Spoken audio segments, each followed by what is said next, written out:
Thank you very much.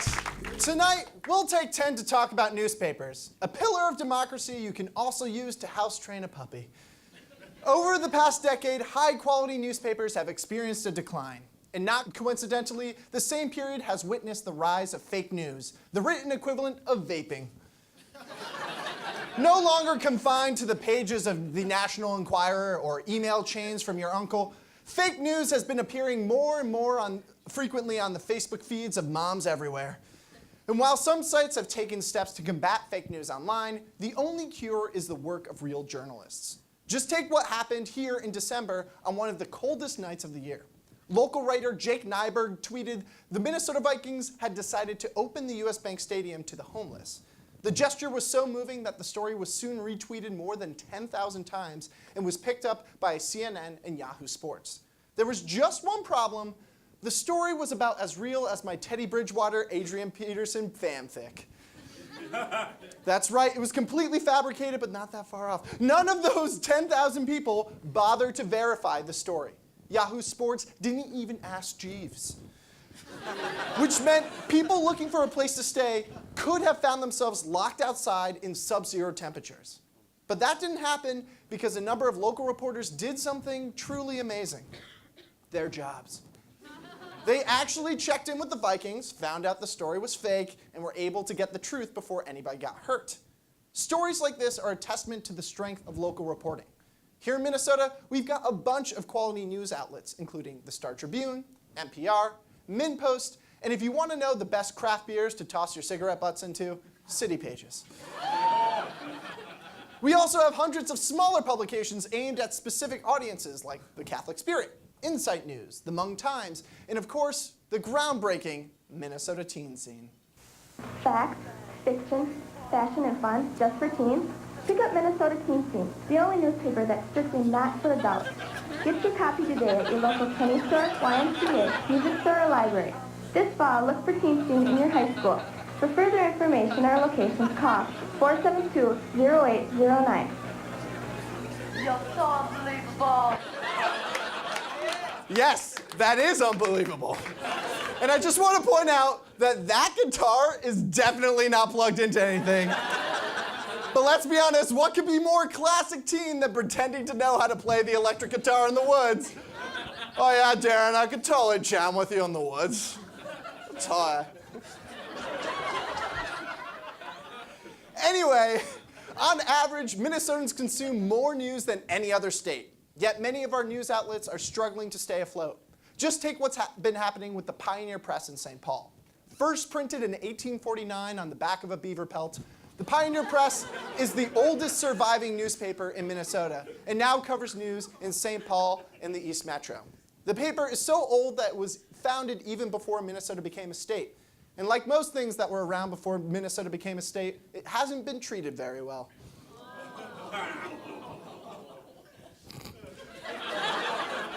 Sorry, that's history. Just this past October, a group of journalists working for the Pioneer Press released a statement that opened by saying the paper is being, quote, eviscerated.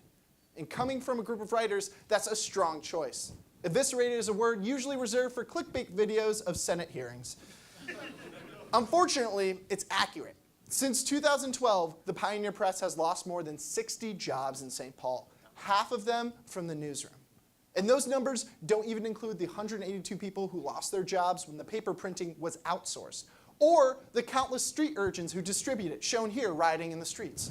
March will be riding, we're united, let us seize the day.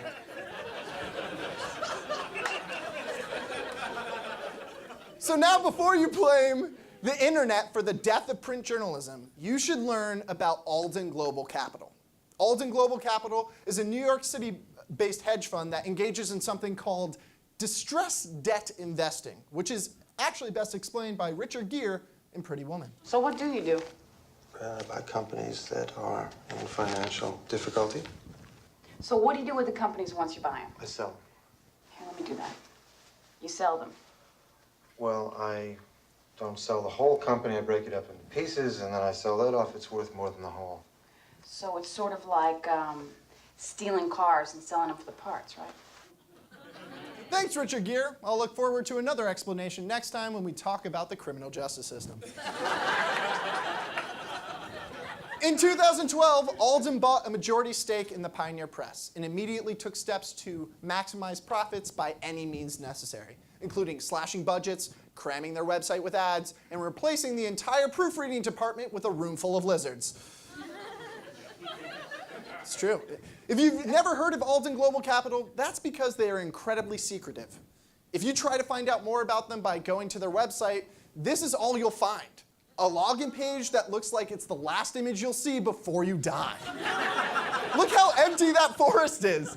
There's nothing in there, not even a lonely teenager playing the electric guitar.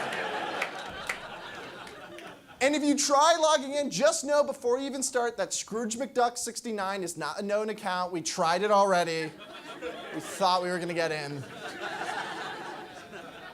Now, what's worse, the founder of Alden Capital, Randall Smith, pictured here recoiling in pain from being exposed to the light, is notoriously reclusive. According to New York's Village Voice, not only has he not given an interview since the 1980s, he also regularly divests his interests just so he can stay off the list of the nation's wealthiest people, which, to be honest, is some real supervillain shit. But I gotta give it to him, that's pretty impressive.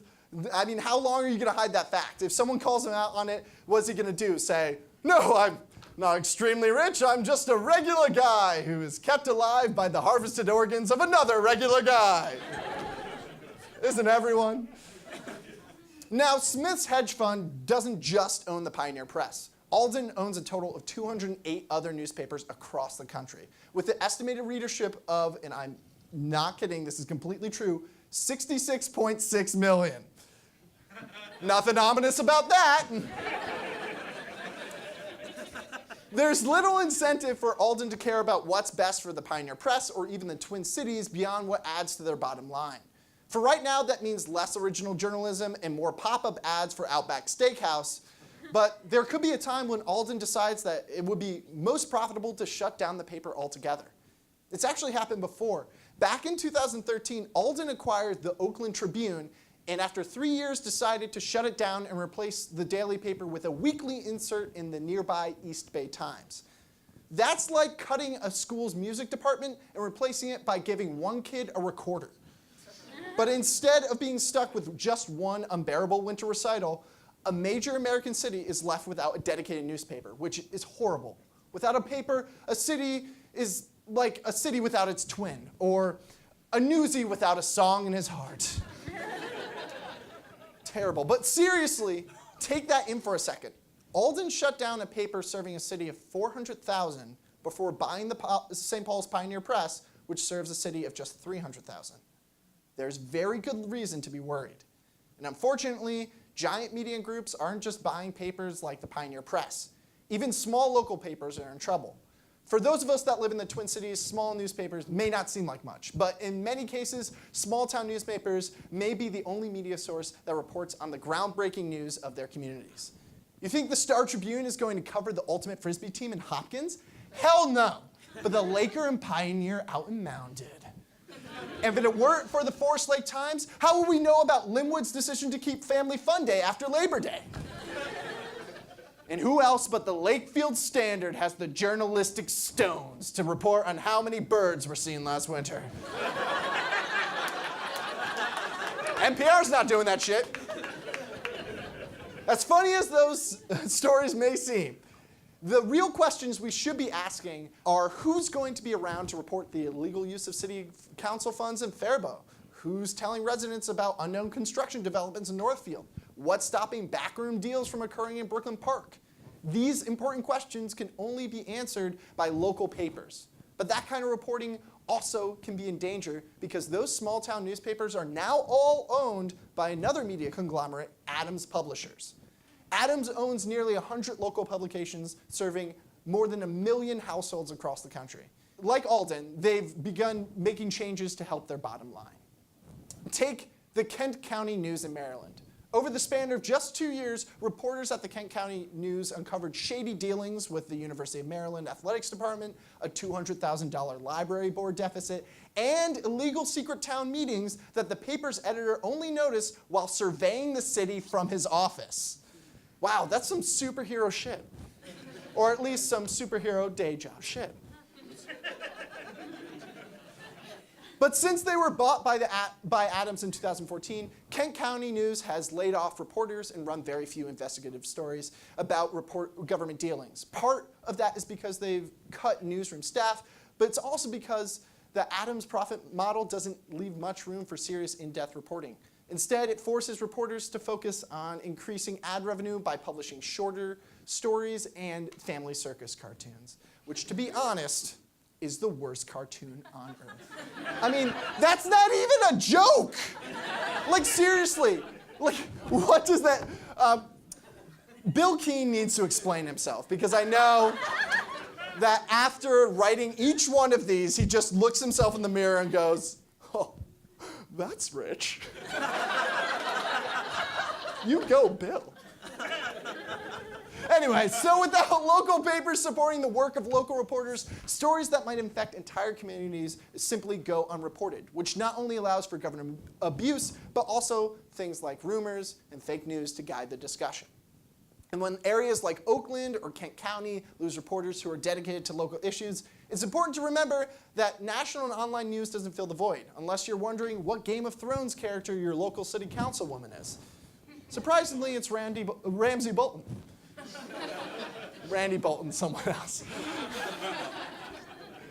Anyway, there is a shining beacon of hope, and it's called the Star Tribune.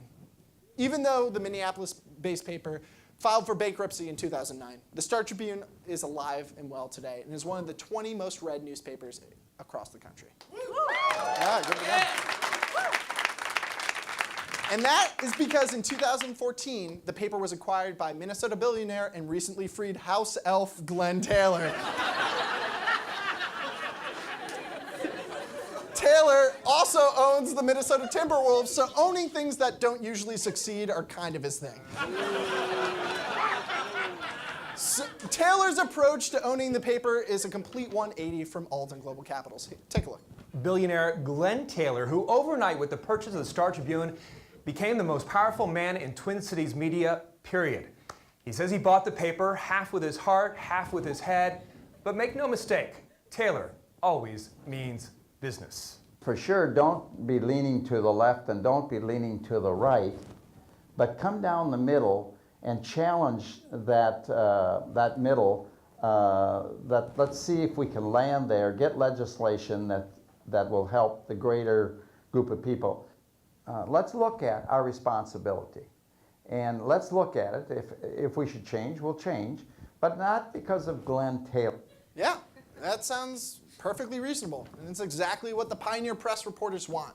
For the past several months, they have been actively seeking a new owner who, like Glenn Taylor, actually values the work of journalists. Whoever ends up purchasing the Pioneer Press or any other Minnesota newspaper, it should be someone who puts the interests of the state before their bottom line. Now, sadly, here at Minnesota Tonight, we can't afford to buy the Pioneer Press ourselves. But we're proud to say that we've done the next best thing. That's right, we've bought the rights to MinnesotaTeenScene.com. And we're going to revive the only news source that isn't afraid to send reporters into the field or the woods. We've also invited all the laid-off reporters from the Pioneer Press to join us. We've gotten rid of all the ads, and not to be outdone by ALDEN Global Capital, we don't just have one room of lizards, we have 10 departments filled with lizards. So Minnesota billionaires, it's in your court now. In the meantime, please check out MinnesotaTeenScene.com for the #1 source of facts, fiction, fashion, in-depth local reporting, just for teens. Thank you. Stay nice, Minnesota.